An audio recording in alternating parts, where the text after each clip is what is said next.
Fellow Singaporeans, COVID-19 has impacted our lives, livelihoods, and lifelines. And it has aggravated already difficult global challenges. Trade and investment have come down. People and businesses in many countries have lost confidence in globalization and technology. They have been disrupted, and their governments have been unable to help them adjust. Bigger countries have been fighting over the tax revenues of global companies, and that has affected international competition for investments and jobs. Countries are all doing their best to keep people safe and healthy, secure essential items such as food and medicine, save jobs and businesses in the face of severe decline in demand and investments. Singapore is not immune. Many Singaporeans have already lost their jobs. More job losses are expected in the coming months. Others have seen their incomes fall. It will be a tough job market in the coming years. Some businesses have closed. Many more are struggling. Most wonder how to survive, never mind thrive. We cannot save every job and every business, but we will take care of every Singaporean. We will not let widespread unemployment erode the confidence and dignity of our people. We will grow new businesses and create good jobs for all Singaporeans. This government has committed almost $100 billion to care for every Singaporean, help save businesses and jobs. But it is not just about spending money. What is even more important is our ability to plan, adapt, and execute. This is how we will do it. Our immediate focus is jobs. We will create 100,000 jobs and training opportunities in the coming year. The range of jobs will include healthcare, early childhood education, transport, ICT, and financial services. 100,000 jobs. That's 3 times our usual annual number. This is how many we will need to help those coming out from schools, as well as those retrenched. We may well need to create more jobs if the situation worsens. We will also increase the capacity of our training institutions to equip more workers, especially mid-career ones with new skills required for the new economy. This help will come to where you are. We will set up job centers in every town to match displaced workers to new jobs. We will work hard to make sure everyone who wants a job can get a job. Many say the best way to save jobs is to resume our economic activities more quickly. I understand. But opening up hastily and closing businesses again if infections spike once more will be more disruptive to businesses and workers. Hence, let us resume safely, progressively, and sustainably. Even after reopening, we should not expect business as usual. Some businesses will need to change their business models. We will help you to redesign your operations and serve new markets. Many F&B businesses like Salad Stop and Beauty in the Pot have launched delivery-friendly menus to serve new customers. Others still have viable business models. We will help you to rebound when demand picks up. We will support you to hire and train graduates and mid-career workers in advance. Logistics and professional services are examples of sectors where we are starting to do this. As we tackle the immediate challenges, we must also prepare for the future. The Future Economic Council, chaired by DPM Heng, has been driving this for the last few years. We will invest to develop our intangible strengths, what distinguishes us, our infrastructure, for they are key enablers, and above all, our people and businesses.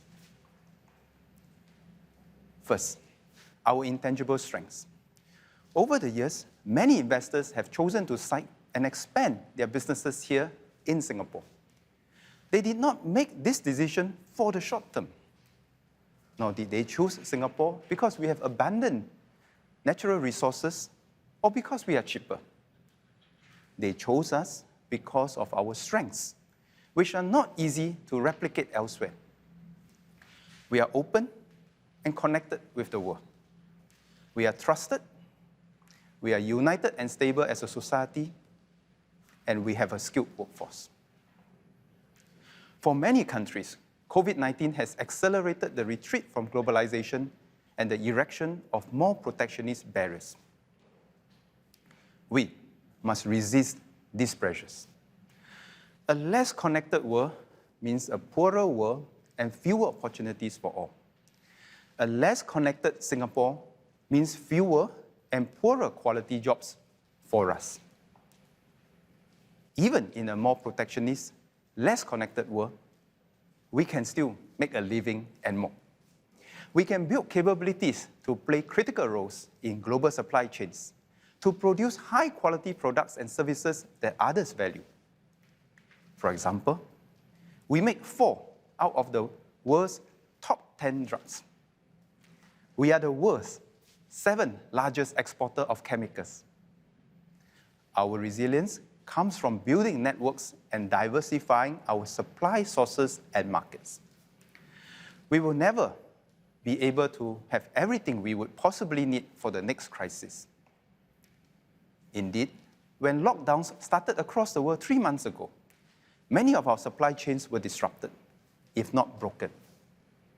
Credit goes to the ingenuity and tenacity of our people for keeping us going.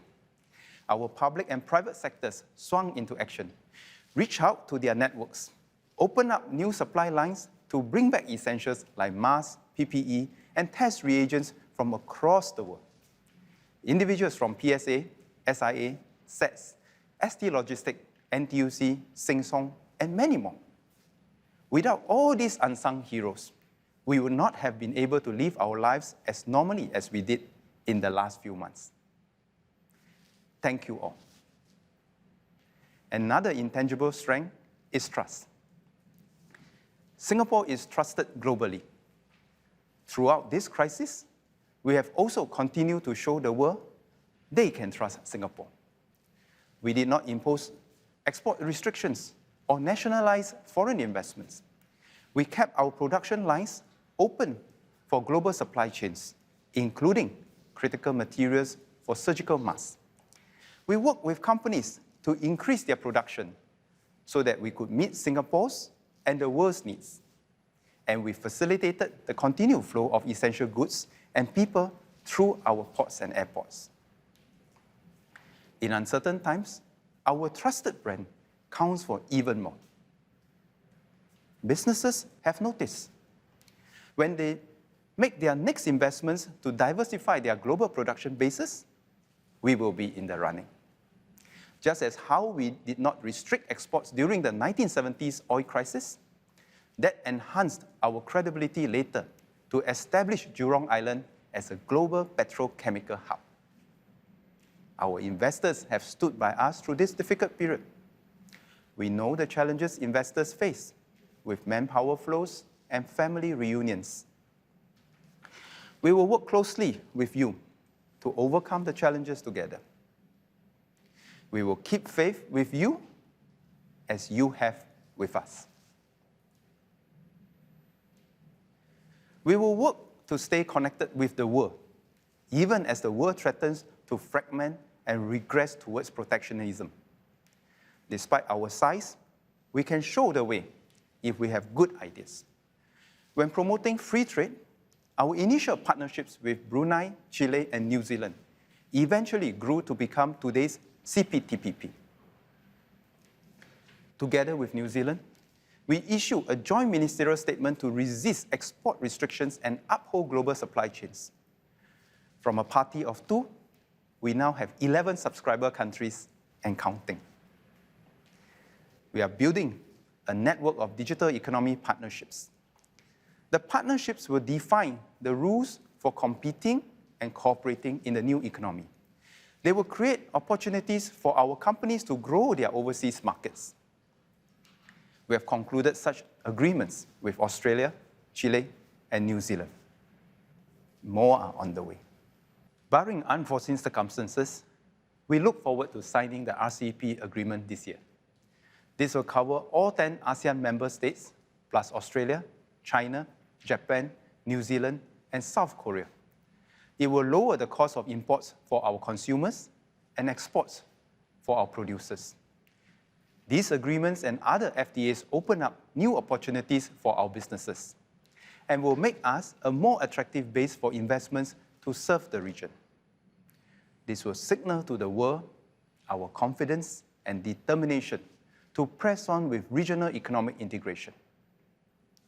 Together with our trade association partners, we will translate these trade agreements into tangible advantages for our companies through platforms like Global Connect at SBF. Second, as we develop our intangible strengths, we will invest in the next generation of infrastructure for Singapore. While others have to tighten their belts, our past prudence gives us the means to continue investing in our future. This way, we will gift the next generation a higher starting base, just as how our predecessors did for us. We will press on to build our connectivity infrastructure to reinforce our position as a choice hub for business, finance, trade, and data flows. This is why I'm here today at our port, the heart of our trade connections to the world. Our long-term plans remain sound. They include projects like Changi T5, Tuas Megaport, and submarine cable hubs. Likewise, regional developments like Punggol Digital District, Jurong Lake District, Sungai Kadut Eco District, Greater Southern Waterfront.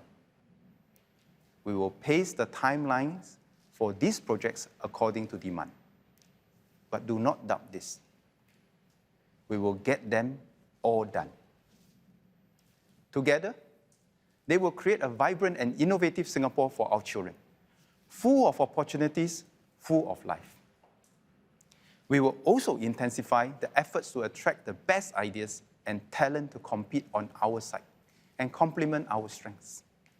Initiatives like the Global Innovation Alliance connect us with talent hubs across the world. We will make ourselves a more attractive, safe harbor for talent, ideas, and intellectual property to grow more businesses and create better jobs. Competition is intense. Talented people, including our own, can go anywhere. I know many Singaporeans are concerned with foreign competition. But closing ourselves up is not the answer. We cannot escape competing with the world and proving our mettle. We will give our workers the training and support to excel, and we will ensure that the competition is fair. This is the best way to improve the well-being of our people. Finally, beyond investments in intangibles and infrastructure, this government will ensure that every member of Team Singapore shares the benefits of growth. Let me highlight two efforts: digitalisation and internationalisation. COVID-19 has pushed many businesses and consumers to embrace the digital world. The digital trajectory will only accelerate and not reverse. We must enable every Singaporean, young and old, every business, big and small, to go digital and thrive. Companies will embrace digital tools to create new business models and transcend our local market constraints. For example, STB is helping our hospitality companies and event organizers to overcome the collapse in travel demand by using digital tools.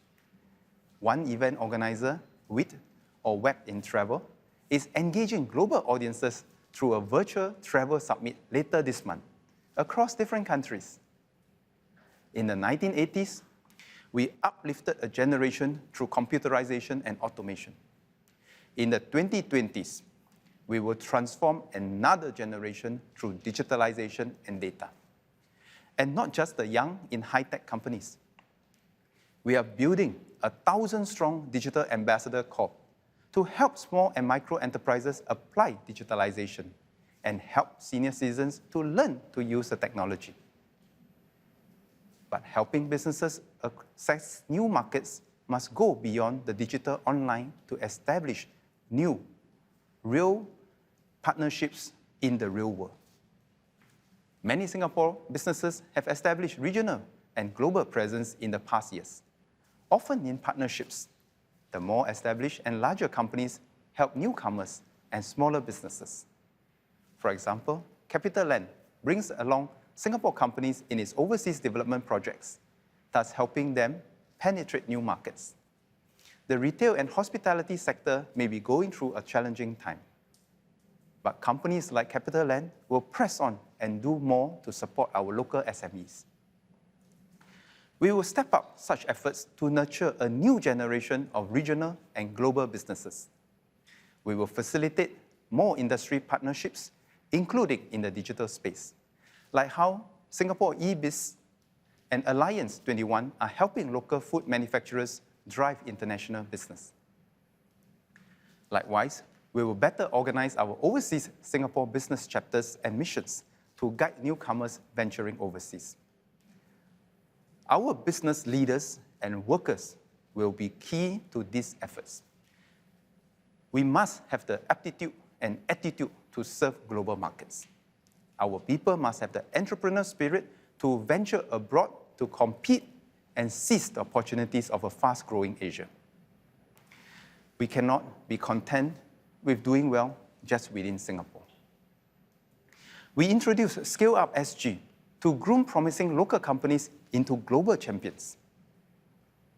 So long as our companies have the ambition, we will find the resources to support them. We will intensify the overseas exposure of our people through initiatives like the Global Ready Talent Program, so that they gain fresh perspective and networks. This is what we did for many students, including Carousel co-founder Siu Rui, Marcus, and Lucas.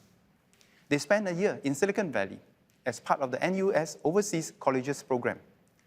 This laid the foundation and gave them the confidence to later launch Carousel, which their team has grown beyond Singapore to 8 markets across Southeast Asia today. We will scale up such opportunities for our people.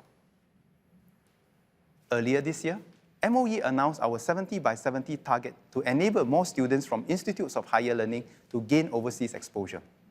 70% of IHL students to have an overseas exposure, 70% to focus on China, India, and ASEAN. We will press on with this once the COVID-19 situation allows. We will never be done upskilling our people. This is especially so for workers who have left school many years ago and did not benefit from the more recent improvements in our education and training system. Our promise is this: we will create opportunities for all Singaporeans, no matter how old you are, to improve your lives at every stage of your careers. So long as you are able and willing, we will support you. Every Singaporean, regardless of background, can have the chance to take on the new jobs being created. We can be confident that our investments in our strengths, our infrastructure, and our people are all coming together. This is why, in the first 4 months of this year, EDB has already captured $13 billion of investment commitments from companies like ExxonMobil, Micron, and ST Microelectronics. And some companies continue to hire and grow their businesses like InnoSparks, Secret Lab, and Shopee, even though the outlook for the next few years is uncertain. Investors maintain their confidence in Singapore to base their new and exciting projects here. For example, Hyundai will be setting up their Mobility Global Innovation Center in Jurong. It will be a next-generation innovation and manufacturing platform incorporating artificial intelligence, Internet of Things, and robotics to produce electric vehicles of the future. When ready in 2022, it will create many new and exciting opportunities for our workers. Our local companies are confident too. In my regular visits to our local companies, I have seen many big and small companies in different sectors actively transforming their businesses, such as Prima, Haixia Seafood, Makono Print Media. What cheers me most is that they have upskilled their workforce in the process. They didn't leave the workers behind. As you can see, there are still many opportunities for us, but we must be on our toes. Survival favors not the strong, but the agile. Our pioneer and merdeka generations built our economy from scratch. They laid our strong foundations brick by brick. Changi Airport, HDB flats, MRT lines, SIA, DBS, PSA, and many more.